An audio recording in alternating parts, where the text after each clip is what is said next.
For those who follow the reformasi movement, probably know that Tian is a street fighter. You know, he's like really a street fighter. He's the one that stand in front of the FRU. That imagination is like very potent and strong, especially in the people's movement. But then it seems that after 1998, despite the so-called advancement of technology, dissemination of ideas, it seems that street is no longer become a potent place, for change.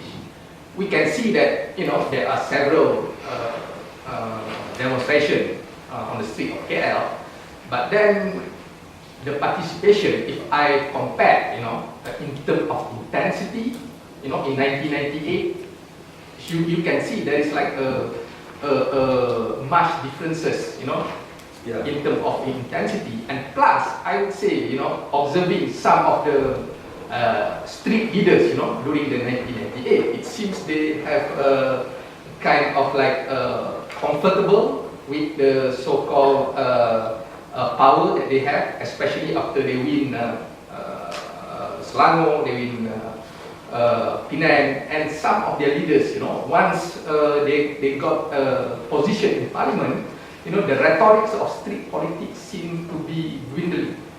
So, what is your take on this then? Well, the question is just about to land me for a third sedition charge that I will be facing if I go back. I mean, personally, I still think that mass mobilization is key, and well, I would say totally the only thing, but in the situations of social change in a country like Malaysia, must have a two-pronged approach. We cannot be just totally rely on parliamentary struggle.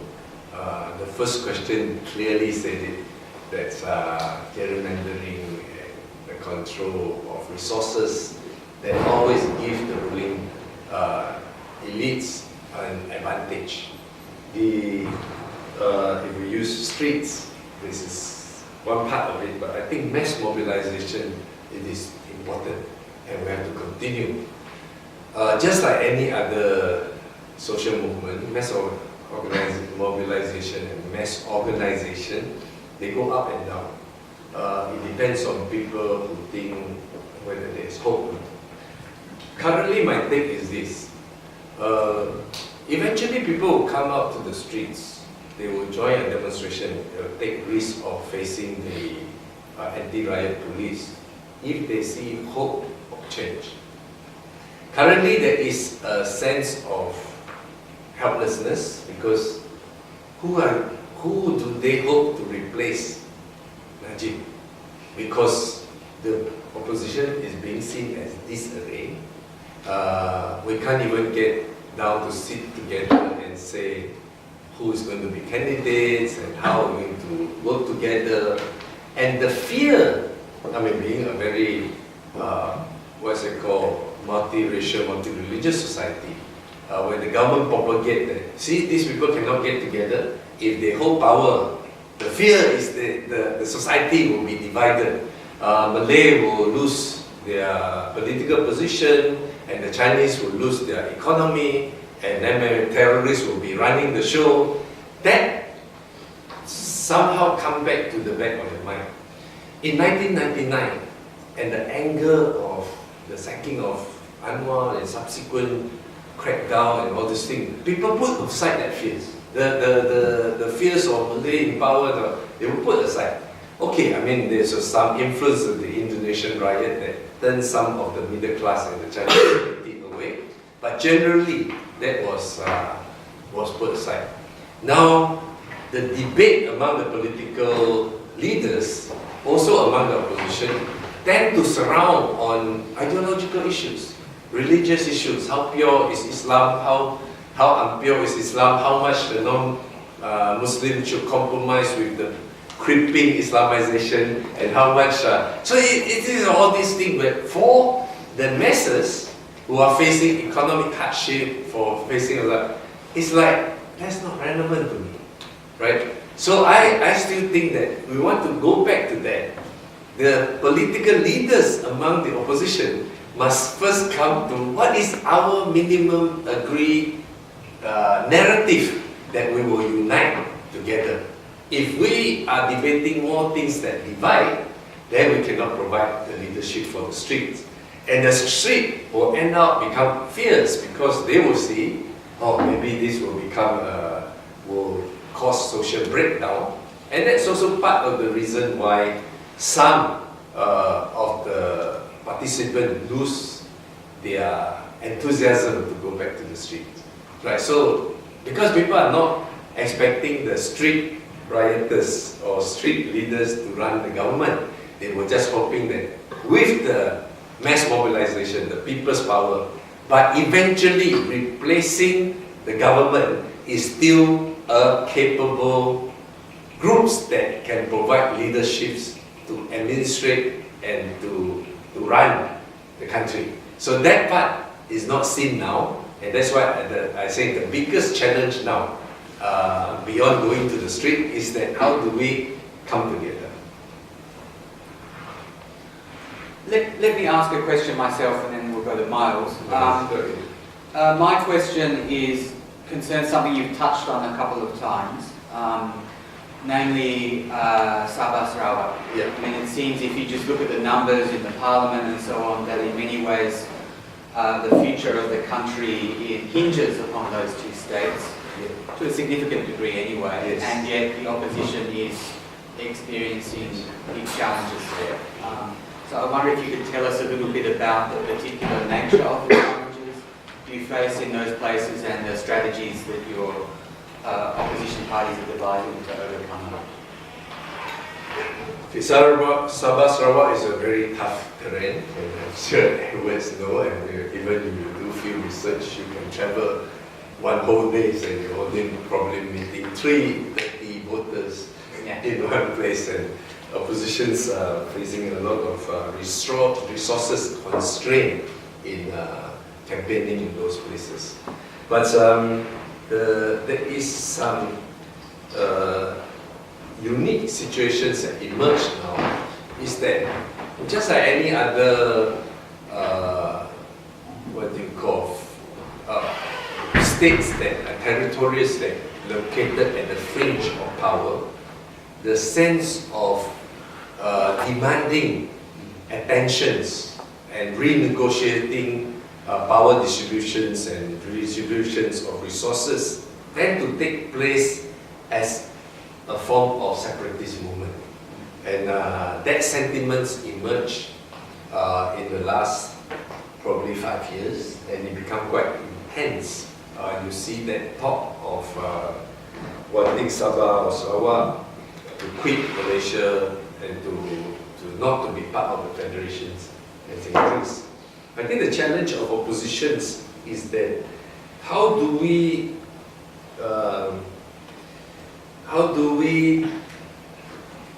see, what do I say? How do we adjust ourselves to that?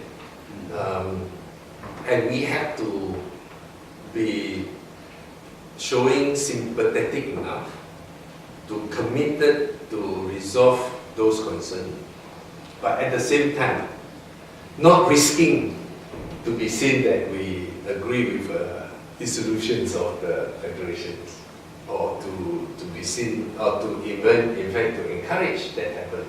So there is a lot of discussions need to be done, and I think even among the ruling party, that sentiment is strong. I don't think Najib has had the upper hand at the moment, although the local parties are enjoying strong support in Sabah and Sarawak, but they not necessarily totally loyal to Najib. It is a bit like PAS. I mean, they are also taking these situations that the central government is weak and it requires support from Sabah Sarawak. without Sabah Sarawak's member of parliament, the current government will fall. And that also means that the local warlords is going to fix their muscle and pressing more from Najib. And we cannot ignore that. We have to understand that, and we also have to participate in such discussion. Yet, I would say that finally, it is still whether Najib enjoying strong legitimacy in the peninsula. If he has lost that, his support in Sabah Sarawak will follow and collapse. So Sarawak, we are not doing so well, but Sarawak is run by a party on its own. It is not part of the normal ruling coalitions in the core like MCA, UMNO and NIC. It is a party that solely committed to the autonomy of Sarawak, which is the what's it called, the PBB, the indigenous parties of Sarawak, and they are known and notorious for using their own autonomy to extract position for themselves. Sabah, there will be a bit of a small earthquake with the vice presidents of UMNO. Shafiq Abda quit the party, and he is now negotiating with all the other local forces and to form an alliance to challenge the government. We see in the last election where the divisions of demographics, Sabah, where you see the Kadazan Christian communities are already inclined to opposition. The main Muslim indigenous community were, in the last election, tend to be pro the ruling parties. With Shafi'i as the leaders of the Muslim community in Sabah quitting the parties, they will definitely demonstrate some crack within the ruling arrangement. So all this part of the consideration, and we need to consolidate them. Yeah. Thank you, Mark. Thanks very much for your presentation, Tian Chua. Very interesting. I'd like to ask you how you think foreign governments should treat Malaysia at this time. I mean, most governments regard Malaysia as a useful partner, and they also are conscious that we're not meant to interfere in the internal affairs of other countries. Now, whether the Department of Justice in the United States wanting to seize assets allegedly stolen, misappropriated for 1 MDB, whether that represents interference from abroad, one can debate. But do you see any useful role or potential role for foreign governments in the evolving Malaysian situation? Okay. Yeah, I think that's a very relevant question. Najib's role has gone through a pendulum swing. Right? When he first came in, to his credit, he has repaired a lot of what is it called,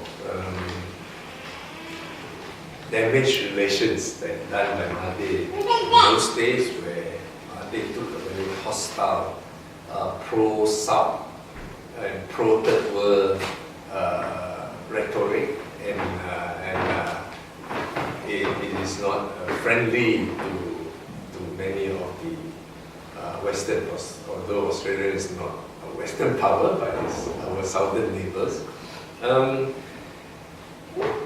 But in the last few years, we have seen a slow shift away from that, which, and also very sinister switch. Is like, after showing all this willingness to sign cooperations agreement, military agreement with America, with United States, the TPP, etc. Suddenly, because of the bailout of we say, a secret switch of the position. And to the extent that I think it's to the irritants of many of the ASEAN countries, the ASEAN consensus were very much diluted by Malaysian position and take a very compromised stand when it comes to the South China Sea dispute. And that's very, in fact, puzzled many of the Western diplomats, that why suddenly Najib subjugate himself to the pressure of China. And that's just show the nature of authoritarian regime is susceptible to this erratic behavior, because the whole purpose is not to craft a consistent, cohesive world power, but power distribution of power, but it's basically is his survival, right? It's more important that now China come out with the money, so better don't offend China. But earlier, when US can help him to promote himself to consolidate his power, then let's play golf with Obama. So I mean that's that sort of thing. So we see this, but I want to be more specific on what are the areas that we think is important. But the general principle is that just like any other country, we are not inviting people to interfere or to even to necessarily have an opinion. But I think the very basic principle of accountability and transparency must be upheld, whatever it is. 1MDB is a very clear example. I mean, Australia has its interests, and some of the bank is joint venturing with banks that financing 1MDB, and I think you have a good reason. It's not to interfere, but it's also to take care of Australian image and Australian taxpayer interests, to demand that investigation must be thorough. But I want to say that why, if we do not insist or we do not be very persistent on pursuing transparency and accountability from Najib and from Malaysian government, the danger is for everybody. Malaysia has importance, not only economic interests, the development of regional things. I mean, 1MDB become a menace for many of us, but it is also in the aspects of securities. Two of the major concerns, I'm sure Australians public has been debating on it. One is on the issues of refugees. The other is on the issues of terror, counter-terrorism. We cannot attempt to find solutions to those issues if we allow a black box and we do not allow transparency. I think the issues of handling those issues is as transparent as possible. The argument that we need secrecy to counter terrorism, that is BS. You can't hope that we will understand the nature of this without having government which is accountable and without government which is transparent. And increasingly we are seeing that Malaysians' immigration is porous because of corruption. Not because Malaysia is not committed to all these treaties. Malaysia is more than willing to commit to all these treaties. But the thing is corruption. People can walk in and out of the immigrations without records. We have seen officers that allowing refugees to be traded in the markets, and then it's eventually causing security risk for the neighboring country. So I always think that some of the universal issues that we insist upon, it would not necessarily stumble ourselves into interfering in the internal affairs of the country. I think especially specifically for this region, we don't want to go very far, just for this region, I always think that while as much as we respect national sovereignties, but we have to be insistent in their certain aspect of the issues cannot be just leave it to national government. There must be multilateral agreement. One is the issues of the control of health. Disease control become much more sophisticated now. There must be an agreement and there must be exchange of information. The other issues of environment. We cannot allow you to burn your forest as you like because all of us is going to take in your poison gas. The third issue is the issues of human rights. We cannot allow human rights to be just a hand of a national government, and the deteriorations of human rights, you will see the outflow of refugees, the creations of terrorism, etc., etc. That's why I think the discussion on we want to uphold to some standards, in fact high standards, to ensure that those things are protected, not because we want to use this to interfere in the internal affairs of any other country, but it is our common interest. So I will compliment Australian government if Australian government can continue to insist on that. And yesterday I happened to pass through to grab a copy of The Age. The front page has Australian shadow ministers, my old friends, Tony Albanese, asking about MH370. I think these are the issues that we shouldn't take offense of it because it has what's it called, touch on common interests. I will hope that more and more Australian politicians as well as the administration continue to question and queries the behavior of the Malaysian government. Great. Probably got time for one or two final questions if anyone wants to come in.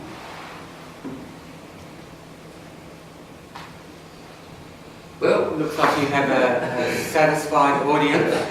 So in that case, I'll ask you all to join me in thanking Tian for what's been a really good